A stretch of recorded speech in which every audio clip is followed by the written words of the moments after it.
Bonjour, nous étudions le livre des Actes en ce moment, et ce dimanche nous en sommes arrivés au chapitre 2. C'est un chapitre capital dans la Bible. Tous les passages de la Bible ont un certain degré d'importance, mais là vraiment on va parler du commencement de l'Église, de la nouvelle alliance, du royaume de Dieu. C'est un chapitre en fin de compte vraiment central dans la compréhension du Nouveau Testament. Et il s'y passe vraiment des choses capitales pour l'Église. Donc on a estimé qu'il était intéressant de s'y attarder un petit peu ce dimanche. Dimanche dernier, Olivier a montré de manière vraiment brillante et habile euh, que le royaume de Dieu était vraiment sur le point de venir quand il parlait encore du chapitre 1, dimanche dernier.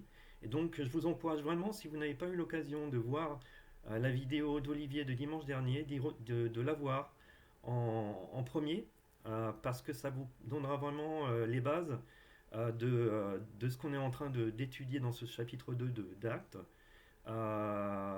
Olivier a vraiment posé les bases sur le sujet du royaume de Dieu. En effet, il a montré que le royaume de Dieu, c'est simplement l'endroit où Dieu règne. Et que ce soit les personnes sur terre, que ce soit dans le ciel, que ce soit dans nos cœurs. Et donc véritablement, avec tous les passages du Nouveau Testament qui parlent du royaume et ceux de l'Ancien Testament aussi, on constate vraiment que le royaume de Dieu, c'est là où Jésus règne et que ça s'étend, comme nous a expliqué Olivier, de mon cœur, ma vie, à l'assemblée des chrétiens, à la mission et au monde à venir. Donc on peut vraiment voir de nombreuses facettes à cette notion du royaume. Mais véritablement, au chapitre 2, il y a vraiment le commencement du royaume d'une certaine manière bien précise. Chose très importante se déroule dans le chapitre 2, la descente de l'Esprit Saint et le début de la nouvelle alliance. Je suis obligé d'aller assez vite pour traiter ces sujets, donc si vous avez des questions ou des commentaires, n'hésitez vraiment pas à me contacter. Ce sera avec plaisir. Donc, en acte 2, on peut découper acte 2 en trois parties, fondamentalement. La descente de l'Esprit Saint, le discours de Pierre et le début de l'Église. Alors ce matin, on va parler des deux premières parties de ce chapitre. Lisons ensemble Acte chapitre 2, versets 1 à 21. Quand le jour de la Pentecôte arriva, ils étaient tous ensemble en un même endroit.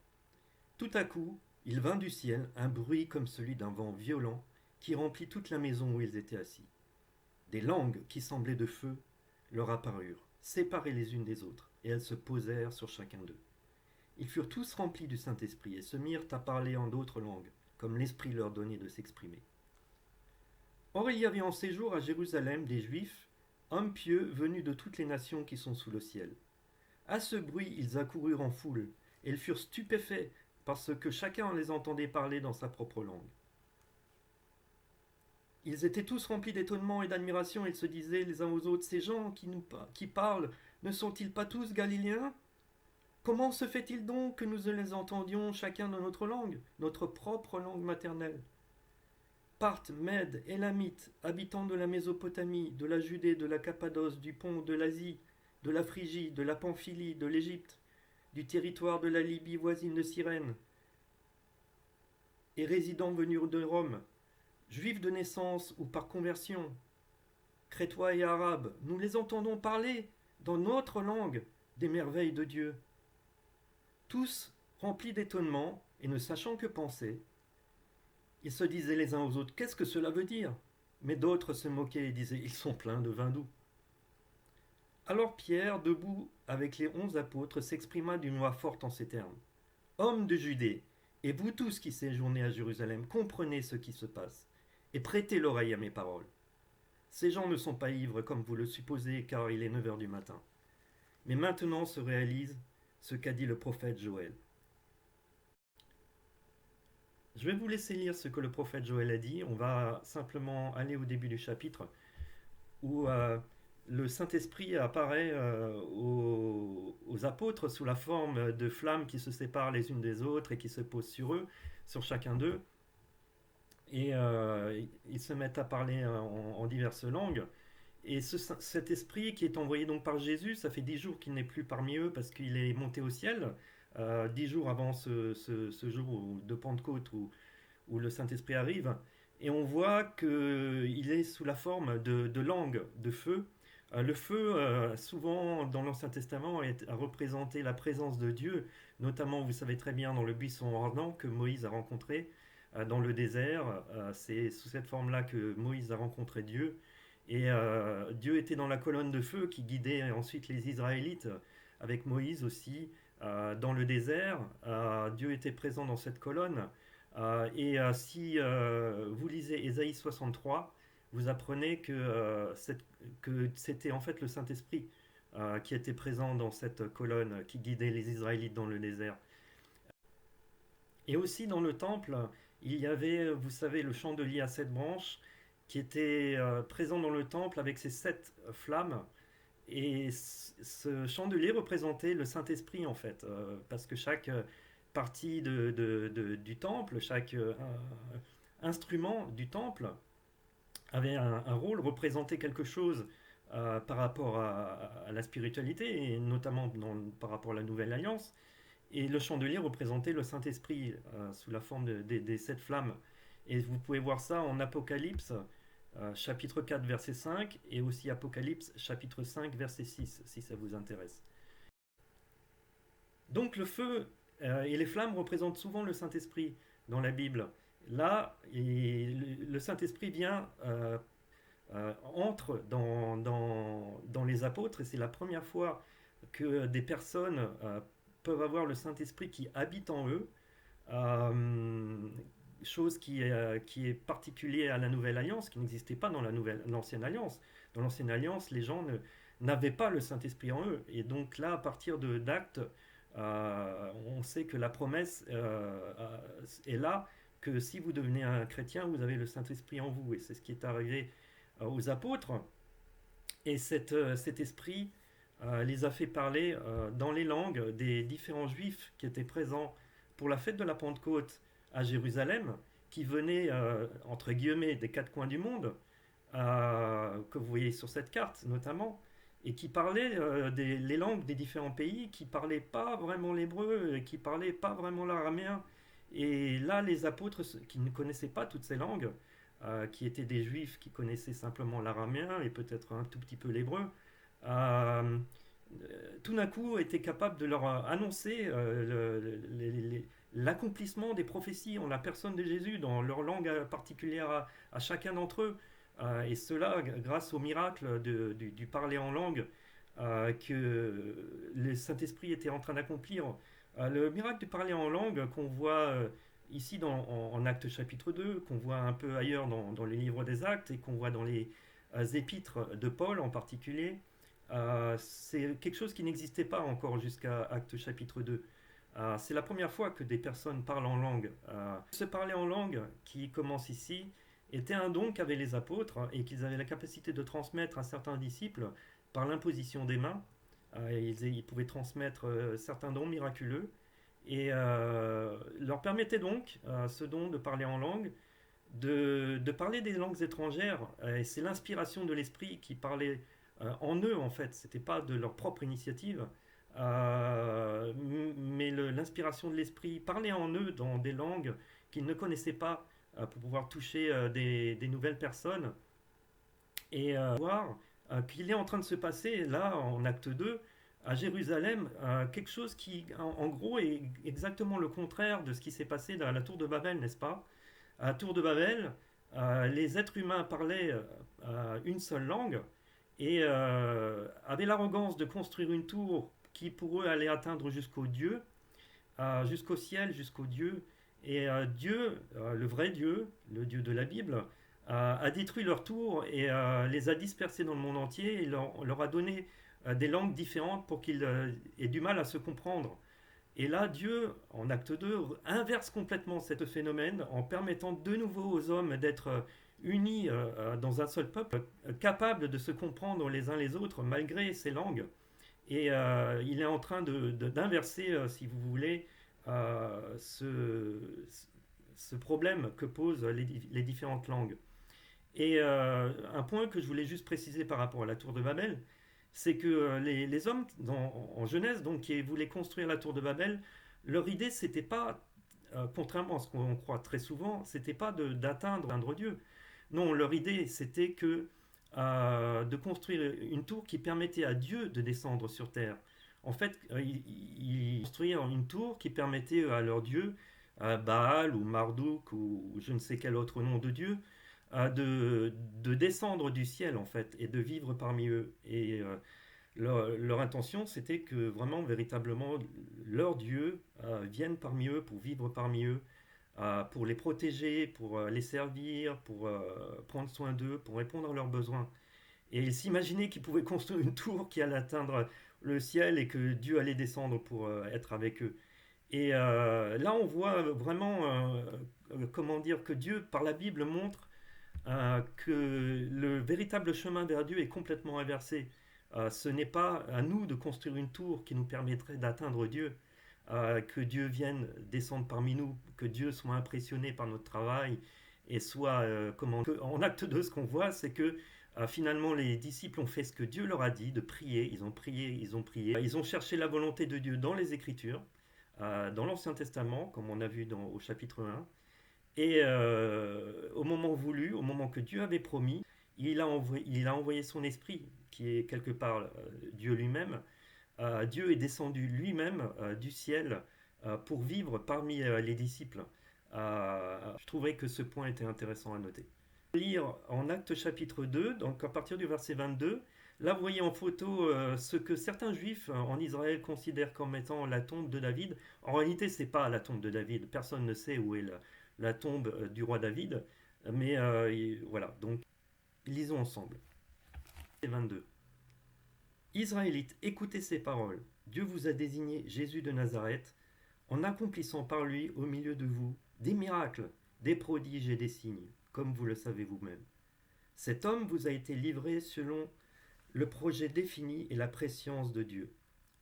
Vous l'avez fait mourir sur une croix par l'intermédiaire d'hommes impies. Mais Dieu a brisé les liens de la mort, il l'a ressuscité, parce qu'il n'était pas possible qu'elle le retienne. En effet, David dit à propos de lui, je voyais constamment le Seigneur devant moi, parce qu'il est à ma droite, afin que je ne sois pas ébranlé. C'est pourquoi mon cœur est dans la joie, et ma langue dans l'allégresse. Même mon corps reposera avec espérance. Car tu n'abandonneras pas mon âme au séjour des morts. Tu ne permettras pas que ton sein connaisse la décomposition. Tu m'as fait connaître les sentiers de la vie, tu me rempliras de joie par ta présence. Mes frères, qu'il me soit permis de vous parler en toute franchise au sujet du patriarche David. Il est mort, il a été enseveli et son tombeau existe encore aujourd'hui parmi nous. Or il était prophète et il savait que Dieu lui avait juré par serment de faire surgir le Messie, un de ses descendants pour le faire asseoir sur son trône. C'est donc la résurrection du Christ qu'il avait prévue et annoncé en disant qu'il ne serait pas abandonné au séjour des morts et que son corps ne connaîtrait pas la décomposition. C'est ce Jésus que Dieu a ressuscité. Nous en sommes tous témoins. Élevé à la droite de Dieu, il a reçu du Père le Saint-Esprit qui avait été promis, et il l'a déversé, comme vous le voyez et l'entendez maintenant. David en effet n'est pas monté au ciel, mais il dit lui-même, le Seigneur a dit à mon Seigneur, assis-toi à ma droite, jusqu'à ce que j'ai fait de tes ennemis ton marchepied. Que toute la communauté d'Israël sache donc avec certitude que Dieu a fait Seigneur et Messie, ce Jésus que vous avez crucifié. Dans son discours, Pierre annonce donc de manière claire que Jésus règne comme un descendant de David, devait régner sur le trône de David, c'est-à-dire sur Israël, la nation d'Israël, et que Jésus est véritablement en train de régner. Vous vous souvenez de ce qu'on a lu la semaine dernière au sujet de Actes chapitre 1, relisons versets 6 à 8. Seigneur, demandent les disciples à Jésus, est-ce à ce moment-là que tu rétabliras le royaume pour Israël? Et Jésus répond, vous recevrez une puissance lorsque le Saint-Esprit viendra sur vous, et vous serez mes témoins à Jérusalem, dans toute la Judée, dans la Samarie, et jusqu'aux extrémités de la terre. Et véritablement, c'est ce qui était accompli en Actes chapitre 2, puisque rempli du Saint-Esprit, c'est ce que les disciples vont faire, être les témoins de Jésus à Jérusalem, puis ensuite la Judée et la Samarie et jusqu'aux extrémités de la terre. En Actes chapitre 2, on voit vraiment que Pierre annonce pour la première fois de manière claire à un grand public réuni que Jésus est le Messie, le roi des Juifs qui devait régner éternellement sur Jérusalem, sur Israël et même sur le monde. Il règne depuis le ciel, puisqu'il est à la droite de Dieu dans le ciel. Véritablement, la restauration du royaume d'Israël, c'est une des venues parmi les différentes venues du royaume de Dieu. Mais Israël a de nouveau un roi qui règne, et ce roi, c'est Jésus. Pendant son ministère, Jésus n'encourageait pas toujours les gens à diffuser cette information. Quand les gens se rendaient compte que Jésus était le Messie, il n'encourageait pas toujours les gens à le faire savoir. Et ça, c'est une notion qu'on appelle le secret messianique. Le secret messianique, c'est pas quelque chose de bizarre, c'est simplement le fait que le fait un petit peu qui pose un petit peu question. Que quand Jésus voyait que les gens comprenaient qu'il était le Messie, il les encourageait pas toujours à diffuser l'information. Parfois plus ou moins, et parfois pas du tout. Et on peut se poser la question de savoir pourquoi. Et peut-être que c'était la raison de ce secret messianique, c'était qu'il voulait rester maître de ce qui était en train de se passer. Il voulait pas que un grand mouvement de foule se produise et devienne complètement incontrôlable. Ça, c'est une explication qu'on entend souvent. Voilà, donc il y a d'autres explications peut-être potentielles au secret messianique, mais voilà, le secret messianique n'existe plus à partir d'Actes chapitre 2. À partir d'Actes chapitre 2, les disciples l'annoncent clairement. Jésus est le roi d'Israël. Et c'est fascinant de voir que c'était ce qui était écrit en fait par Ponce Pilate sur le panneau sur la croix de Jésus, que Jésus était le roi des Juifs. Il ne se rendait pas compte à quel point il avait raison. Donc en Actes chapitre 2, le royaume de Dieu. Oui, ce royaume de Dieu donc, qui arrive de manière puissante en Actes chapitre 2, a accompli beaucoup de prophéties de l'Ancien Testament, Ésaïe 2, Daniel 2, Daniel 7 et beaucoup d'autres. Et en particulier donc la promesse de Dieu au roi David de mettre un de ses descendants sur le trône d'Israël. De manière fascinante, il y a d'autres prophéties dans l'Ancien Testament qui sur exactement le même sujet, qui disent que c'est David lui-même qui va être éternellement sur le trône d'Israël. Que David, en quelque sorte, va revenir et être éternellement, régner éternellement en tant que roi d'Israël. Que ce soit le psaume 16, qui est justement le psaume qui a été mentionné par Pierre dans son discours, la fameuse prophétie sur David dans le discours de Pierre en acte 2, et beaucoup d'autres prophéties que vous voyez ici mentionnées. Et alors, est-ce que c'est David lui-même ou un descendant de David qui devait venir être sur le trône d'Israël? Mais c'est fascinant parce que vous savez qu'il y a cette prophétie en Malachie qui disait que Élie devait revenir avant que le Messie n'arrive. Et Jésus nous explique dans les évangiles que ce Élie qui devait revenir, en fait, c'était Jean-Baptiste. Quelque part, Élie est revenu sous la personne de Jean-Baptiste. Bon, pas vraiment, c'est pas vraiment la même personne, hein. C'est juste le même ministère, le même genre de personne, le même genre de prophète. Et de la même manière, les prophéties qui nous disent, l'Ancien Testament qui nous disaient que David allait revenir, en quelque sorte, David a eu une seconde venue en la personne de Jésus. Voilà, un peu le même type de personne. Ils sont nés tous les deux à Bethléem. Ils sont tous les deux bergers. David était berger et Jésus est berger au sens spirituel du terme. Et voilà, on voit vraiment cette idée de seconde venue. Élie devait revenir une seconde fois, David devait revenir une seconde fois, et Jésus va revenir une seconde fois. Mais cette fois-là, bien sûr, ce sera véritablement exactement la même personne. Le corps de Jésus ressuscité qui viendra à la fin des temps. Donc le royaume de Dieu, naturellement, a une partie terrestre et une partie céleste, n'est-ce pas? Et dans la partie terrestre, ben, c'est simplement l'Israël spirituel, l'Israël de la nouvelle alliance, l'Israël qui est en fait l'Église. Et donc on constate qu'en acte 2 se passent vraiment des événements fondamentaux, des événements fondateurs. On a une refondation du peuple de Dieu, qui est Israël, avec un nouveau roi, Jésus. Dieu est dans son temple, et son temple c'est l'Église, car l'Esprit est dans les chrétiens. À partir de l'acte 2, l'Esprit est dans les chrétiens. Et ce peuple a également 12 patriarches, entre guillemets, hein, les 12 apôtres. Ils sont en effet 12 puisque Matthias a été rajouté au chapitre 1 par rapport au 11. Et donc ce peuple est fondé avec 12 patriarches pour une nouvelle alliance. Et vous savez que les conditions d'entrée dans cette nouvelle alliance, c'est la foi, la repentance, le baptême. La loi de Moïse, alors, dans l'Ancien Testament, la loi de Moïse jouait un rôle central, n'est-ce pas? Quel est le rôle de la loi maintenant on sait que nous ne vivons plus sous la loi, mais nous sommes quand même guidés par la parole de Christ, nous sommes quand même sous la parole de Christ, qui elle-même vient de l'Esprit de Dieu, n'est-ce pas? Et en fait, Jésus, euh, comment dire, nous a pas donné la loi, mais nous a donné l'Esprit, qui est le fondement de sa parole, de la parole de Christ, qui bien sûr a été mise par écrit dans le Nouveau Testament. Et donc nous avons l'Esprit et le Nouveau Testament qui remplace la loi de Moïse.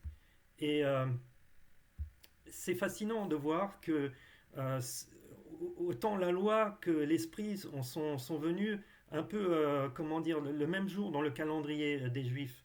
Alors, en fait, la fête de la Pentecôte a été instituée par Dieu dans l'Ancien Testament. Et il était question d'agriculture et de donner à Dieu des récoltes. Et avec le temps, les Juifs ont institué la tradition que cette fête correspondait aussi au don de la loi par Dieu à Moïse, les tablettes de la loi. Mais c'était simplement une tradition de leur part, parce que ça n'apparaît nulle part dans l'Ancien Testament. Mais cette tradition était très importante pour eux, et voilà, donc ils associaient complètement le jour de la Pentecôte avec le don de la loi. Et voilà, dans la Nouvelle Alliance, le jour de la Pentecôte, en acte 2, c'est le jour où on a reçu l'Esprit. Euh, En acte 2 aussi, c'est la première fois qu'on baptise des gens au nom de Jésus. Pour l'instant, jusqu'à ce point-là, les personnes étaient baptisées au baptême de Jean, Jean-Baptiste, et aussi bien par les disciples de Jean que par les disciples de Jésus. Mais là, pour la première fois, les gens vont être baptisés au nom de Jésus. C'est ce qu'on voit un peu plus loin, bien sûr, dans ce chapitre. Et c'est le commencement de la nouvelle alliance, dans laquelle on entre par le baptême au nom de Jésus. Et en fin de compte, par la foi, la repentance et le baptême, on entre dans la nouvelle alliance, on entre dans l'Église et on entre dans le royaume de Dieu. Tout- Toutes ces choses se produisent en fin de compte par cette conversion qui nécessite donc foi, repentance et baptême. Et si des personnes vous disent que nous baserions seulement sur Acte 2, verset 38, pour prétendre que le baptême est le moment crucial, le moment central où on entre dans le royaume de Dieu, où on est véritablement pardonné de ses péchés, où on est le don du Saint-Esprit, eh ben, ces personnes se trompent. Il y a beaucoup d'autres passages, parmi notamment ceux qui sont ici à l'écran, qui mentionnent le baptême comme étant le moment de l'entrée dans le royaume, le moment de l'union avec Jésus-Christ et le moment de l'union dans sa mort et dans sa résurrection, le moment de la réception du Saint-Esprit. En acte 2, on voit le royaume de Dieu venir avec puissance. On voit que Jésus est le Messie, le roi des Juifs, qui devait régner éternellement sur Jérusalem, sur Israël et même sur le monde entier. Il règne depuis le ciel et à son retour, il régnera parmi nous, littéralement, sur l'ensemble de la création de Dieu. Et j'espère que cette étude vous aura passionné autant qu'elle me passionne. Je vous souhaite un bon dimanche. À bientôt.